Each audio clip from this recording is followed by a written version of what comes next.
Industrial Track Race, a Crossout video by Dangerously Incompetent. I've had another update, and this time it brings some changes to race and 2 new tracks. I missed racing on Tuesday, so I can't really comment on Rocky Track, but Friday's track was industrial, and I did have a good old play on that. And here are a few of my thoughts on the track and the other race changes. The industrial track is a tight, twisting track, and the dev notes say it favours manoeuvrability, which is absolutely true. If you can get around those corners nice and fast, you've got an advantage. But it also favours high acceleration builds because it's got a lot of very short straights. It's not top end speed that you need to worry about, you need the acceleration. Now remind me, what was the perk for the new pack cabin, the cockpit? Oh yes, that's it, extra boost on your boosters. What a surprise! Mind you, I don't mind. I'll just pick up one from the market in a week or two after the prices died down a bit. No worries. Previous race tracks were repurposed battle maps with gates plonked down in them. But this one is totally new and it's very narrow. It's a very narrow track and it's totally enclosed by walls, and the gates span the whole track so you can't miss them. This makes it a lot harder to drift because you need space to drift, and any small mistake sees you banging into the wall and your car gets pushed around. And it's very hard to pass people without bumping them or them bumping you.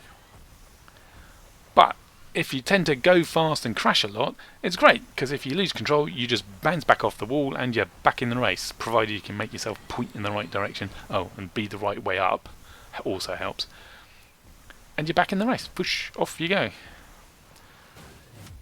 It's like racing my nephew again. I used to play, I've forgotten the name of the game, but it's on the Xbox, and you drove around, and I was the better driver because I'd drive around smoothly and I wouldn't crash, and I could go around the whole lap without crashing and go quite fast.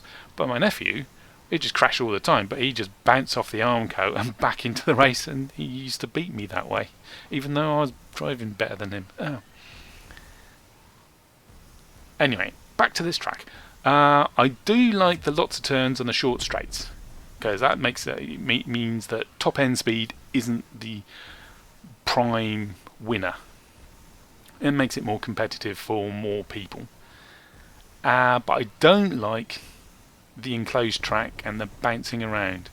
I mean, you're chasing after someone, you're catching them up, you're putting them under pressure, you're right behind them, and they make a mistake and they fluff the turn and off they go. And if it was on a big, wide, the battle maps, the big, wide and open ones, they'd be sliding off and you could just zoom on and overtake them quite happily. But this time, you put them under pressure, they make the mistake and they zoom off and they hit the wall and they bounce back into the race and into you. And you haven't passed them nicely. So, even though you're driving faster than them, and yeah. I don't like the bouncing, the really enclosed track. Have I said that? Yes. Have I emphasised that enough? I really don't like the really enclosed tracks. I want much more space, please. That's the industrial track covered. What about the other changes to race? There's now only 6 players per race, not 8 as it used to be. Although if you place first, come first, fourth, you're still on the winning team and you have placed, which counts for the completion of some challenges. So it's even easier. You just have to keep racing till the end of the race, and 2 people are bound to drop out. So there you go, completed. Whether this is just a change for this particular track because it's quite small, or whether it's for all races, I don't know. We'll have to find out. The scrap reward for races has pretty much been halved. I don't like that. I think it's a bad idea. I can see why it's been done. I think it's been done to discourage people from who can make the extreme races. They got all the boosters, the hovers, the right cabin, or the Bigfoot if they're on wheels, and they got such an advantage through their build that they can just beat all the newbie players and the intermediate players because of their build.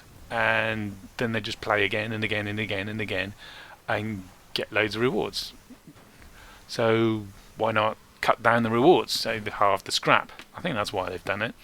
But the problem is you still get fuel, which is 15 fuel if you come first, and you get a wasteland container. And the wasteland container is about a coin. So it's a coin every race, and you're completing the race in 3 minutes, bang into another one, and they do it again and again and again. It's become even more important to win, and there's less reward for the people who are not in such a competitive build, the beginners and the people with art builds and the people driving drift cars. I think we're going to see a higher proportion of extreme race vehicles and fewer of the pretty stuff. Booster fuel now tops up every checkpoint, even when you're in the lead. There's no need to manage your booster fuel anymore. That part of the race is gone. You just get more and more booster fuel, so you can keep boosting. Previously, the leader got no extra booster fuel when he passed a checkpoint, which means you've got to be careful about when you get into the lead and when you take away. And it meant people who were chasing the leader could catch up because they've got more fuel, which means they can boost more, so they can go faster, so they can catch up. And that led to closer races. So I think the booster fuel for the leader, a booster fuel top up for the leader, that's a bad idea. That's a bad change. I don't like that. I do like that there are new dedicated race maps. More variety, great, and they have a different dynamic in the race. Excellent. I don't like that it's only one track on a Friday and one track on a Tuesday. I want a bit more variety in my racing. I'd like to see the racetracks change every hour or so, on the hour maybe, in a random order and with a published schedule, so you can say, I don't like racing on this track. I don't have the build for it. What's coming up next? Oh, that track. I'll come back within an hour and then I can race on the track I do like. Yeah. But they've only got 2 new tracks. Well, there was nothing wrong with the old repurposed Battlefield tracks, I feel. There's nothing wrong with them. So you could still include those in the rotation to pad the numbers out until you come up with more new dedicated racetracks. Race is getting attention, the new tracks, the changes, and the devs are promising more changes to come, in part because of the hovers versus wheels debate that is raging throughout the Crossout community. But these days there's not much in it between a top wheel race build and a top hover race build, especially on this industrial track where top speed isn't so critical. Mind you, hovers are still a lot easier to race for most people. So I'd still like to see race split between hovers and wheels. I don't want to ban hovers because I like racing hovers and I like racing wheels. I don't like racing wheels against hovers though. And a big draw for Crossout is being able to take all the parts you've crafted or bought, your progression through the game, and turn them into a build that's even better at winning a particular battle, or in this case, race. And it's a big theme for Crossout that you build your ride, and cutting out a category of parts is contrary to that. And even if you do ban hovers from race, it's not going to turn race into a visual treat full of art builds. The extreme wheel builds will win. The Bigfoot, Hermes, frame, cabin, they'll win. And because the art builds are always at a disadvantage.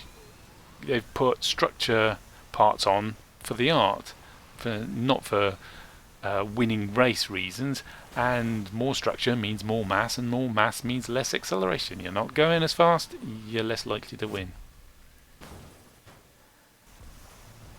Banning hovers won't make it more competitive either. I mean, someone in a ground cabin isn't going to be competitive against someone in the cockpit cabin, the new one. And if you want to get close, exciting, competitive racing, you're going to have to split race on power score and rarity as well. And to be honest, Crossout needs a larger player base before it can split race that many times. Otherwise, you can have fewer people queuing up to go for a particular race at a particular power score with hovers or without hovers, and that's just going to increase the queue times too much to be practical. But I think I've thought of a solution, and it gets from other brawls, because things like big black scorpions, they provide the vehicle. So you could provide the vehicle for a race, a one class race. Everybody's in identical builds. That would make it competitive racing. But then you've lost the make your own build part of Crossout. So it would have to be, yeah, these races, this batch of races, or every hour it changes. This race is a one class race, and then this race is going to be a free build where you can put in what you want, or this race is going to, this next hour is going to be classic car race where you're only allowed wheels, no hovers, no boosters, that sort of thing. And with the one class race, you could always choose the vehicles from a Clash of Engineers competition. So you could go away, get all the bits you want, craft your super arty drifty build for race, enter it into the competition. If you win, or the devs think your build's a good one, you'll get the fame and glory of it appearing in race, and everyone will have to race in your build. That would be cool.